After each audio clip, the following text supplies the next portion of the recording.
HaShlichoot was born, and the first thing that they said to me was, "Does she look like any of your other children?" I've got to tell you that I was just ecstatic. This was my first girl. My fourth child, my first girl. I didn't care what she looked like. The room was like full of different people. My husband wasn't there yet. You know, I didn't know what was going on. And they took my daughter on the side. They were examining her. And then someone came along and he sat with me and he told me, "You know, your daughter is very beautiful. Congratulations. She has Down syndrome."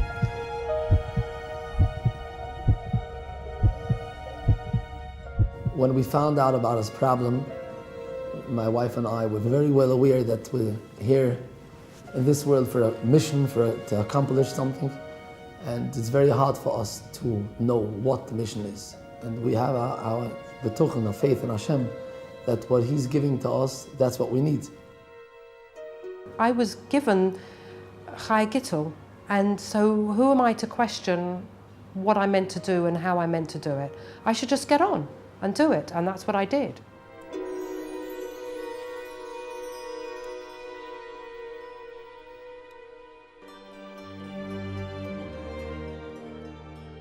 It could happen to any one of us.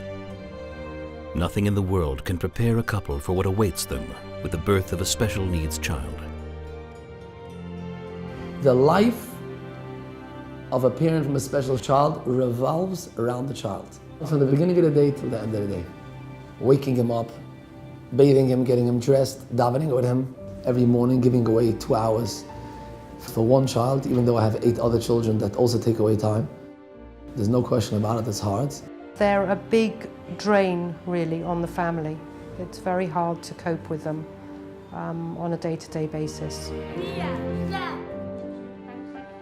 The decision to raise the child at home is not to be taken for granted. It takes tremendous strength of character and self-sacrifice to provide the child with a warm, loving home.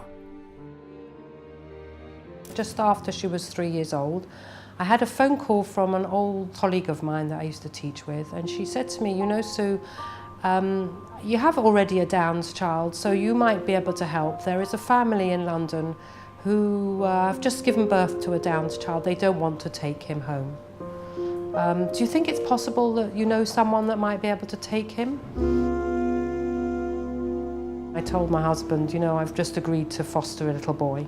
And my husband, without thinking twice, immediately said, "Yes, it's not a problem." So there was no labour, but a lot of love. When raising a special needs child, there are many difficult moments. But then, there are the moments that are even harder. You know, Friday night, you hope that you're going to sit down and you're going to relax. And I always have this dream that Friday night is going to be like that. I've never got there. Till I'm finally up to Kiddush 2-3 times in the middle. Sometimes I have to interrupt if he leaves, comes back, wants something. Food all over the table. And that's only Friday night. I've got to go through 2 more meals the next day.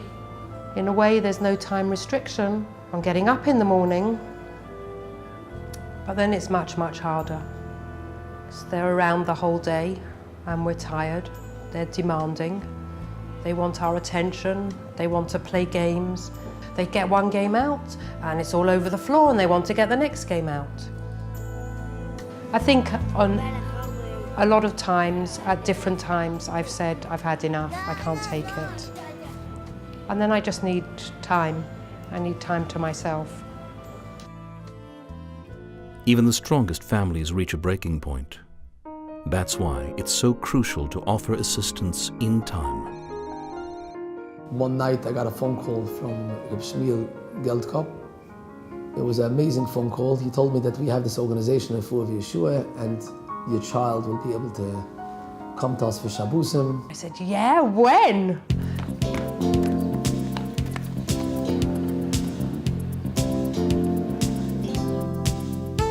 We are there as their family to try to hold them up and take care of them and lead them along the way so that we can be there in their very difficult moment. We felt very relieved that he's going to a place that they're going to really take care of him. Here with the Refuah V'Yeshua family, they'll discover hundreds of volunteers waiting for them with a smile and a big hug. They need someone to give a helping hand, and that's where we come in.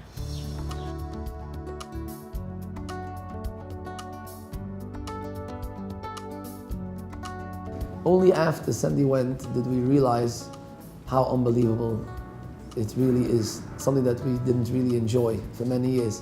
When you have something on top of you and there in your face every day, all day, and sometimes during the night, that suddenly not one but two of them are gone and you feel like free. I mean, we were able to sleep, we were able to talk, able to sing without anybody shouting in our ear and telling us that we mustn't sing.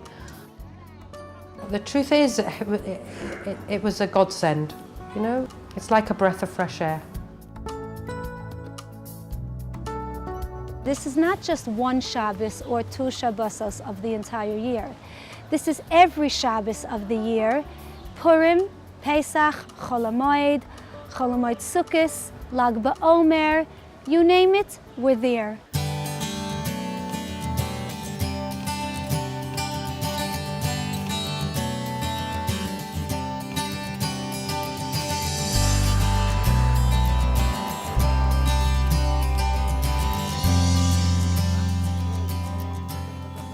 Each child receives his own personal volunteer who will be at his side constantly, caring for him with limitless warmth and devotion. They are there dancing with them, singing with them, sleeping with them. They're in the kitchen, peeling, cutting, slicing, serving, doing everything with every bit of their ounce of their koiches to make these children have a wonderful, wonderful weekend or yontif. Here the children aren't different. Here, they're one of the gang.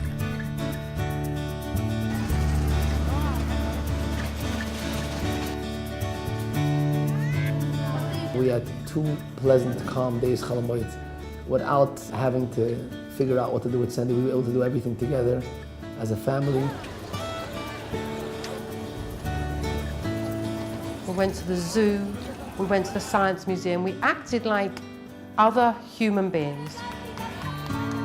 It gives us time for our other children, which is very important. Otherwise, they're left by the wayside all the time.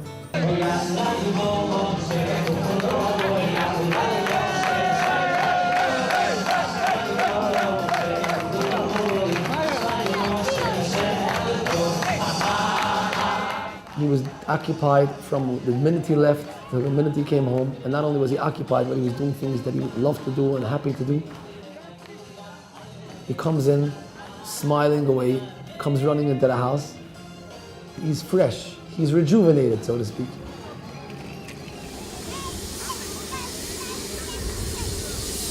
I've had a mother come over to me with tears in her eyes. What will I do with my child for the summer vacation? That's the longest stretch. Where will he go? What will he do? How can I manage? And unfortunately, I don't have an answer for her. Reach out and take away a small part of their heavy burden. Be part of this mission. If there's camp, oh my gosh, I don't know what I could say to you. Thank you a million times. It's something that we desperately, desperately need.